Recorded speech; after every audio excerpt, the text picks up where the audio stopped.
Hello साथियों, भारतीय न्याय संहिता 2023 में धारा 37 और आईपीसी में वर्णित धारा 99 कार्य जिनके विरुद्ध मतलब ऐसे कार्य जिनके विरुद्ध प्राइवेट प्रतिरक्षा का कोई अधिकार नहीं है। मतलब कौन से ऐसे कार्य होंगे जहां पर ये जो शब्द है ना प्राइवेट प्रतिरक्षा, ये आप नहीं ले सकते हैं, ये कोई भी व्यक्ति हो। तो उन कंडीशन को हम बताएंगे। पिछले वीडियो में हमने आपको बताया था कि पागल व्यक्ति, विकृत चित्र व्यक्ति से किस प्रकार प्रतिरक्षा करनी है। उसके पहले हमने बताया था कि शरीर और व्यक्ति से संबंधित, संपत्ति से संबंधित प्रतिरक्षा के बारे में हम बता चुके हैं। तो जिन साथियों ने अभी तक हमारा चैनल सब्सक्राइब नहीं किया है तो सबसे पहले हमारे चैनल को सब्सक्राइब कर लें और वीडियो को लास्ट तक जरूर देखें। इस धारा में हम आपको बताएंगे कि इस धारा में उन सीमाओं का उल्लेख है जिनके अधीन प्राइवेट प्रतिरक्षा के बचाव का प्रयोग किया जा सकता है। दूसरे शब्दों में इस धारा में उन दशाओं का उल्लेख है जिनके अंतर्गत व्यक्ति को प्राइवेट प्रतिरक्षा का बचाव स्वीकार नहीं किया जा सकता। ये परिस्थितियां निम्नलिखित हैं। कौन कौन सी परिस्थितियां हैं ये हम आपको बता रहे हैं। साथ ही साथ जो स्पष्टीकरण 1 है इस धारा का, वो भी साथ में लेकर के चल रहे हैं। तो कौन कौन सी परिस्थितियां हैं? सबसे पहले, लोक सेवक द्वारा अपने पद की हैसियत से किया गया कार्य। किसके द्वारा? लोक सेवक के द्वारा अपने पद की, जो लोक सेवक है पद में रहते हुए कार्य करता है, उस कार्य को करते समय जो भी वो कार्य करता है उसमें व्यक्ति प्रतिरक्षा मान के उनका विरोध नहीं कर सकता है। पहली कंडीशन क्या है इसकी? कार्य लोक सेवक द्वारा किया जाता है या किए जाने का प्रयत्न किया जाता है। मतलब सीधी सी बात है, जो कार्य है वो किसके द्वारा किया जाना चाहिए? लोक सेवक के द्वारा। जब लोक सेवक कोई कार्य कर रहा है उस स्थिति में प्राइवेट प्रतिरक्षा का अधिकार नहीं प्राप्त है। और जो ये लोक सेवक कार्य कर रहा है ये कार्य सद्भाव पूर्वक किया जाना चाहिए। मतलब सद्भाव पूर्वक मतलब संपूर्ण सावधानी और सतर्कता के साथ किया जाना चाहिए। कार्य लोक सेवक द्वारा अपने पदभास में किया जाना चाहिए या लोक सेवक के निर्देश से। मतलब उस पदभास में, उस पद की हैसियत से और साथ ही साथ किसी सीनियर अधिकारी के निर्देशन में भी कर सकते हैं। लोक सेवक के निर्देश में भी हो सकता है काम। कोई लोक सेवक अपने अधीनस्थ को ऑर्डर देता है कि ये कार्य करना है तो वो वह कार्य करता है, तो उस कार्य में भी प्राइवेट प्रतिरक्षा का अधिकार नहीं होगा। फिर है कार्य ऐसा जिससे मृत्यु या घोर उपपत्ति की आशंका युक्तियुक्त रूप से कारित नहीं होती है। मतलब उस कार्य से, जो लोक सेवक कार्य कर रहा है उस कार्य से किसी भी प्रकार की ये स्थिति उत्पन्न नहीं होती है कि उसके कार्य से किसी की मृत्यु हो जाएगी या घोर उपपत्ति उत्पन्न हो जाएगी। कार्य विधि अनुसार सर्वथा न्यायानुमित ना भी हो। अगर लोक सेवक कोई कार्य कर रहा है और किसी के निर्देश में कार्य कर रहा है, उस स्थिति में उसके द्वारा किया गया कार्य न्यायानुमित ना भी हो, उस स्थिति में भी प्राइवेट प्रतिरक्षा का कोई अधिकार प्राप्त नहीं होगा। यह विश्वास करने का युक्त आधार हो कि ऐसे लोक सेवक द्वारा कार्य किया गया हो। साथ ही कार्य किसके द्वारा किया गया हो? लोक सेवक द्वारा किया गया हो। यानी ये हुई क्या कंडीशन हुई? पहला, लोक सेवक द्वारा किए गए कार्य को लेकर के। तो साथियों हमने आपको क्या बताया कि सीधी सी बात है, लोक सेवक के द्वारा कार्य किया जाना चाहिए, सद्भाव पूर्वक कार्य होना चाहिए। ऐसी स्थिति में भले ही उसके द्वारा कार्य न्यायानुमित ना हो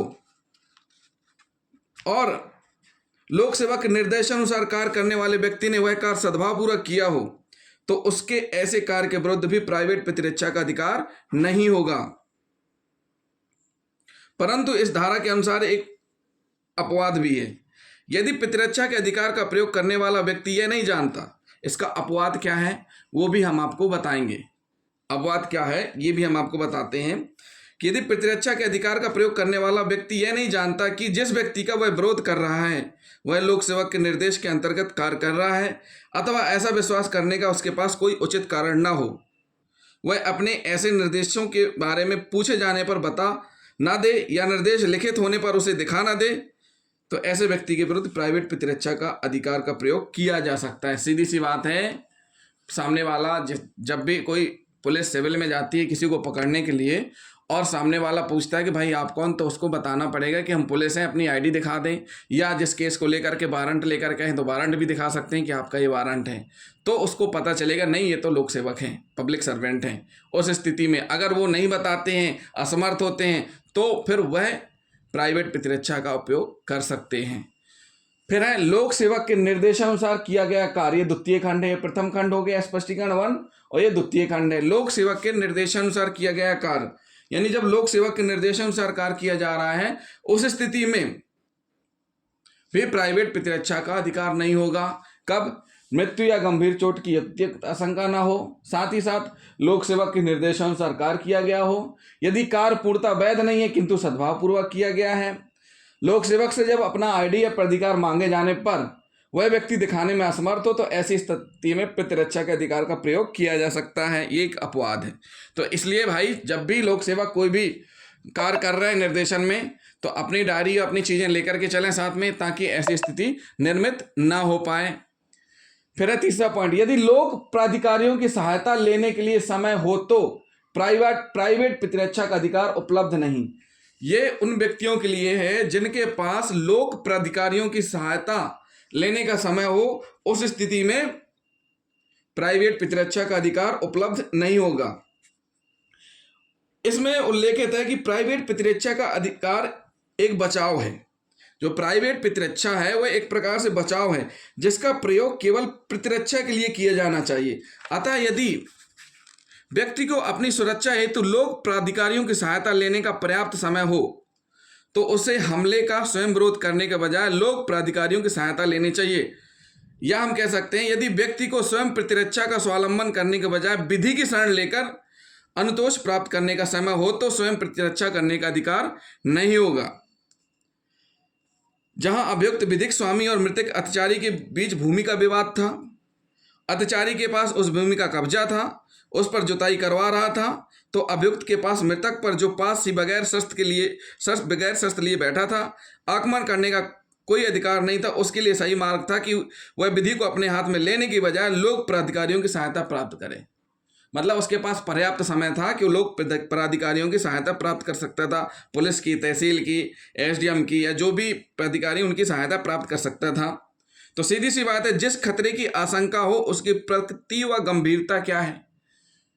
जिस खतरे की आशंका हो उसकी प्रकृति और गंभीरता क्या है। अगर सामान्य है तो उस स्थिति में आपको प्रतिरक्षा उस हिसाब से ही लेनी है।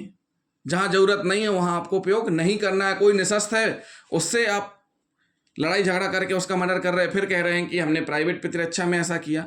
जब सामने वाला निशस्त्र है उसके बाद कोई शस्त्र ही नहीं है तो किस प्रकार से आप पे हमला करेगा। दूसरा पॉइंट, स्वयं प्रतिरक्षा करने के बजाय क्या व्यक्ति को विधि की शरण लेकर कोई लोक प्राधिकारी की सहायता लेने का समय था। ये निर्भर करता है समय था कि नहीं था।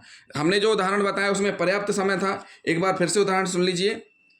विधिक स्वामी है, एक अभियुक्त है, एक अभियुक्त विधिक स्वामी है और मृतक अत्याचारी के बीच भूमि का विवाद था। अत्याचारी के पास उस भूमि का कब्जा था, मतलब जो मृतक है उसके पास भूमि का कब्जा था जो उस पर जुताई करवा रहा था। अभियुक्त के पास मृतक पर जो पास ही बगैर शस्त्र लिए बैठा था, आक्रमण करने का कोई अधिकार नहीं था। तो उसने क्या किया, अभियुक्त ने उस पर आक्रमण कर दिया, उसको मर्डर कर दिया। तो ऐसी स्थिति में उसका कोई अधिकार नहीं बनता प्राइवेट प्रतिरक्षा का। उसके बाद साथियों हम पढ़ेंगे अनुपातिक क्षति प्राइवेट प्रतिरक्षा में की गई अपहानि की आवश्यकता से अधिक न हो, अर्थात अतिरिक्त अपहानि न्यायोचित नहीं है।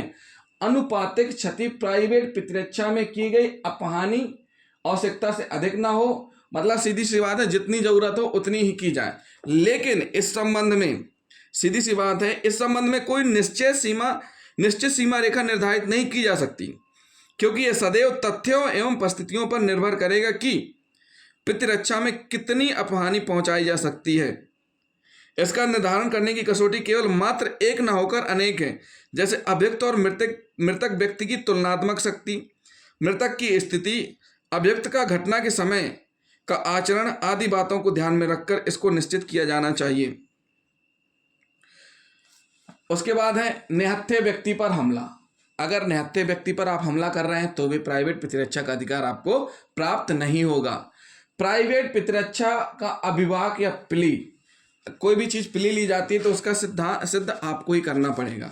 लेकिन प्राइवेट प्रतिरक्षा अभिभाग किया जाना चाहिए। ये भी न्यायालय में जब भी, चूंकि आपने प्रतिरक्षा में सामने वाले का मर्डर किया है, आपके ऊपर मामला चल रहा है मर्डर का, लेकिन न्यायालय में आप स्वतंत्र हैं प्राइवेट प्रतिरक्षा की प्ली लेने के लिए। तो उस स्थिति में अभिभावक किया जा सकता है कि इस प्राइवेट प्रतिरक्षा की स्थिति में ही ऐसी घटनाक्रम हुई है। लेकिन अगर अभिभावक नहीं किया जाता है तो भी तथ्यों एवं परिस्थितियों से अनुमान लगाया जा सकता है प्राइवेट प्रतिरक्षा को लेकर के। साथ ही साथ न्यायालय ने कहा है कि कोई भी व्यक्ति समानता विधि को अपने हाथों में नहीं ले सकता है। न्यायालय ने क्या कहा है कि कोई भी व्यक्ति विधि को अपने हाथों में नहीं ले सकता है। इस संबंध में हम कुछ जजमेंट देख लेते हैं। उत्तर प्रदेश राज्य बनाम नियामक तथा अन्य मामला क्या है? उत्तर प्रदेश राज्य बनाम नियामक तथा अन्य के मामले में पुलिस द्वारा एक जमाव को तितर बितर करने के लिए गोली चलाई गई, जो अपने साथी को पुलिस के अवैध निरोध से छुड़ाने आए थे।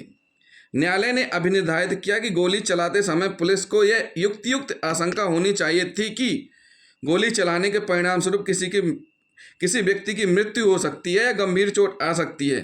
अतः उक्त परिस्थिति में अभियुक्त को प्राइवेट प्रतिरक्षा का अधिकार प्राप्त था। मतलब क्या बता रहे हैं कि पुलिस द्वारा जमाव को तितर बितर करने के लिए गोली चलानी पड़ी, और उसमें क्या होता है, गोली चलाते समय किसी व्यक्ति की मृत्यु हो सकती, गंभीर चोट आती है, तो उस स्थिति में पुलिस को प्रतिरक्षा का अधिकार प्राप्त था। रामजी लाल बनाम राजस्थान राज्य का एक निर्णय है, उसमें हम देख लेते हैं।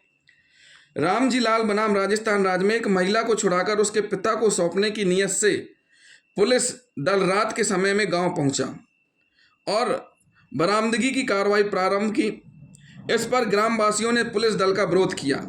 न्यायालय ने अभिनिर्धारित किया कि पुलिस की कार्रवाई पूर्णतः अवैध और अधिकारिता के बिना होने के कारण अभियुक्तों को प्राइवेट प्रतिरक्षा का अधिकार प्राप्त था। अतः पुलिस को धारा 99 का संरक्षण नहीं दिया जा सकता। मतलब क्या कहा गया कि पुलिस को इस धारा के तहत संरक्षण नहीं दिया जा सकता, लेकिन किसको दिया जाएगा? ग्रामवासियों को। ये ऐसा क्यों? क्योंकि पुलिस की कार्रवाई पूर्णतः अवैध और अधिकारिता के बिना होने के कारण। इसलिए क्या कहा गया है कि कोई भी कार्रवाई सद्भावपूर्वक की जानी चाहिए। सद्भावपूर्वक यानी नियमानुसार की जानी चाहिए। ऐसा नहीं है कि आप अवैध रूप से कोई कार्य करो। उसके बाद साथियों हम पढ़ेंगे नन्हू कहार बनाम बिहार राज्य। क्या है मामला? नन्हू कहार बनाम बिहार राज्य। नन्हू कहार बनाम बिहार राज्य के मामले में संपत्ति की रक्षा के लिए मृतक को गंभीर चोटें पहुंचाई गई। इतना ही नहीं, उसके गिर जाने के बाद भी आक्रमण जारी रखा और चोट पहुंचाता रहा, जबकि सारे घटनाक्रम से अभियुक्त को मामूली चोटें लगी हों। तो यहाँ पर अभिनिर्धारित किया गया कि प्रतिरक्षा के अधिकार का उल्लंघन किया गया। भाई सामने वाला गिर गया, फिर भी आप लठ बजाते जा रहे हैं और आपके ऊपर सामने वाले ने ऐसा हमला ही नहीं किया कि आपको गंभीर चोटें आई हों, नॉर्मल चोटें आई हैं, तो यहाँ पर ये प्रतिरक्षा का अधिकार नहीं मिलेगा। योगेंद्र जी मुरारजी बनाम गुजरात राज्य। योगेंद्र मुरारजी बनाम गुजरात राज्य में क्या कहा गया है? गुजरात राज्य के मामले में यह कहा गया है कि आवश्यकता से कुछ अधिक हानि पहुंचाने मात्र से यह अधिकार समाप्त नहीं हो जाता, क्योंकि उसके लिए कोई भी निश्चित कसौटी निर्धारित नहीं की जा सकती। प्रतिरक्षा के अधिकार की माप हमलावर द्वारा बल प्रयोग की मात्रा का अनुपातिक होना चाहिए, जो पीछे ढकेलने के लिए आवश्यक हो। थप्पड़ मारने का जवाब बंदूक से गोली मारना नहीं होना चाहिए। थप्पड़ मारने का जवाब बंदूक की गोली मारना नहीं होना चाहिए। तो जहां मृतक, समझ रहे हैं तो साथियों, थप्पड़ मारने का जवाब बंदूक की गोली नहीं होनी चाहिए। जहां मृतक स्त्री के पुत्र ने अभियुक्त के शरीर पर चोटें पहुंचाई, पर अभियुक्त ने लड़ाई के दौरान पुत्र पर नहीं बल्कि उसकी निहत्थी मां पर लाठी से कई वार किए, तो अब निर्धारित किया गया कि उसने अपने प्राइवेट प्रतिरक्षा के अंतर्गत ऐसा नहीं किया। एक और मामला देख लेते हैं, मोहम्मद यूसुफ बनाम राज्य। मोहम्मद यूसुफ बनाम राज्य में अभियुक्त और मृतक के बीच तू में दोनों ने एक दूसरे पर राइफलें तान दी। मृतक द्वारा अपनी राइफल नीचे कर लिए जाने के बाद भी अभियुक्त ने उस पर गोलियां चला दी। उच्चतम न्यायालय ने अभिनिर्धारित किया कि अभियुक्त का प्राइवेट प्रतिरक्षा का तर्क स्वीकार किए जाने योग्य नहीं है। मृत्यु कारित करने द्वारा अवैध रूप से जिस आक्रमण को पीछे ढकेला जा सकता है और जिस आक्रमण को पीछे नहीं ढकेला जा सकता है, बीच कुछ हद तक मनमाना है और जो अपराधी की जानकारी के बाहर हो सकता है। मतलब उसमें मोहम्मद यूसुफ बनाम राज में प्राइवेट पितृरक्षा के अधिकार को स्वीकार नहीं किया गया। तो साथियों सीधी सी बात है, लोक सेवक जब कोई कार्य करता है और सद्भाव पूर्वक करता है, अगर लोक सेवक अवैध रूप से कोई कार्य करता है तो उस स्थिति में प्राइवेट पितृरक्षा का अधिकार प्राप्त नहीं होगा। अगर लोक सेवक पुलिस अगर किसी को गिरफ्तार करके ले जा रही है अपराध पंजीबद्ध अजमानती अपराध होने पर, वारंट के निष्पादन पर, तो वहां पर उनके परिवार वालों को पुलिस से छुड़ाने का अधिकार प्राप्त नहीं होगा, वहां पर पितृरक्षा लागू नहीं होगा। क्यों? क्योंकि वो लोक सेवक पदीय हैसियत के हिसाब से अपना कार्य ड्यूटी कर रहे हैं। तो थैंक यू दोस्तों, जिन साथियों ने अभी तक हमारा चैनल सब्सक्राइब नहीं किया है तो हमारे चैनल को सब्सक्राइब जरूर कर लें और वीडियो को लाइक और शेयर करना ना भूलें, साथ ही साथ कमेंट जरूर करते जाएं। और जिन साथियों ने हमें कमेंट्स किए हैं, हमसे अगर कोई मिस्टेक होती है तो उसको भी आप बता सकते हैं, हम बाकायदा उसको सुधारेंगे और अच्छे से एक्सप्लेन करने की कोशिश करेंगे। थैंक यू दोस्तों।